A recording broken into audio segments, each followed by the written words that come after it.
This is a 75-year-old gentleman having cataract surgery or seeing an anterior capsule rectus being performed enhanced by vision blue dye.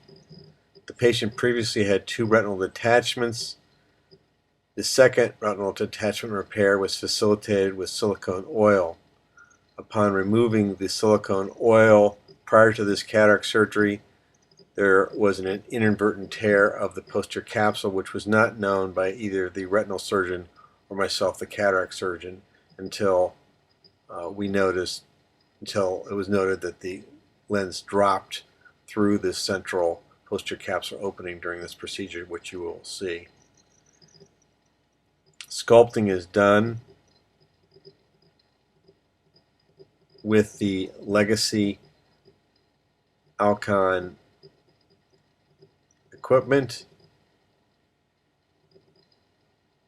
The groove was performed without any difficulty. However, as the lens nucleus is rotated counterclockwise, there's some difficulty in rotating this lens. It is apparent that there's some dialysis of the lens, but even more importantly is the lens will drop in its entirety through this central posterior capsular opening, and then the capsular opening closes. As there's no vitreous in this eye, cortical cleanup was rather straightforward, although 5 ampules of viscoat were required. It was done manually with either a J cannula or a straight cannula. Here you'll see the J cannula removing the residual cortical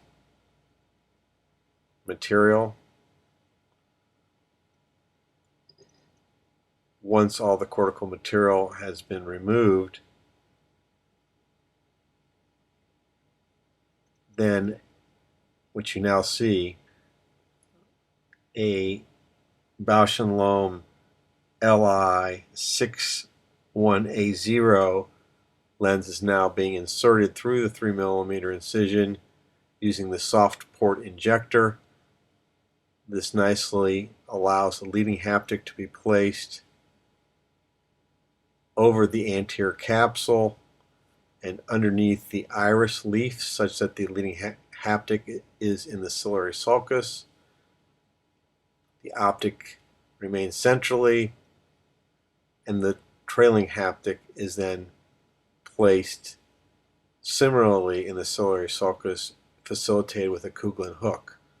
Finally, the optic is tucked through the anterior capsulorhexis such that it is located in the posterior capsular bag. Both haptics are now in the ciliary sulcus.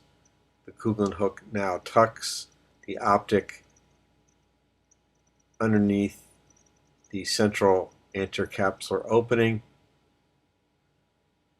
The lens centers beautifully.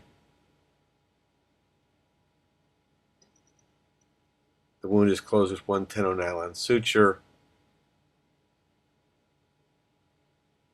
The remaining dropped nuclear fragment will then be retrieved with by a vitreoretinal surgeon.